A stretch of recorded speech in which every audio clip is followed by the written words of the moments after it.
అసలు స్వామి హనుమ పేరు చెప్తే చాలు. బుద్ధిర్యశో బలం ధైర్యం నిర్భయత్వం అరోగత అజాడ్యం వాక్పటుత్వంచ హనుమత్ స్మరణాత్ లభేత్. హనుమని స్మరించినంత మాత్రం చేత, హనుమకి నమస్కరించి హనుమని సేవించినంత మాత్రం చేత హనుమ యొక్క గొప్పతనం ఎక్కడుందంటే అజాడ్యం. ఆయనని సేవించినటువంటి వారికి జాడ్యము పోతుంది. జాడ్యము అంటే జడత్వము. జడత్వము అన్న మాటకు అర్థం ఏమిటంటే స్పందన శక్తిని కోల్పోవడం.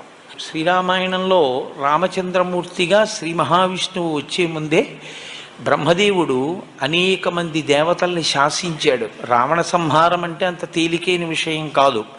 నరవానరముల చేత సంహరింపబడడు కనుక, ఆయన నరవానరముల చేత సంహరింపబడనని వరం అడగలేదు కనుక మీ అందరూ కూడా వానరాంశలలో వెళ్ళండి అన్నాడు. దేవతలందరూ వానరుల యొక్క అంశలలో వచ్చారు.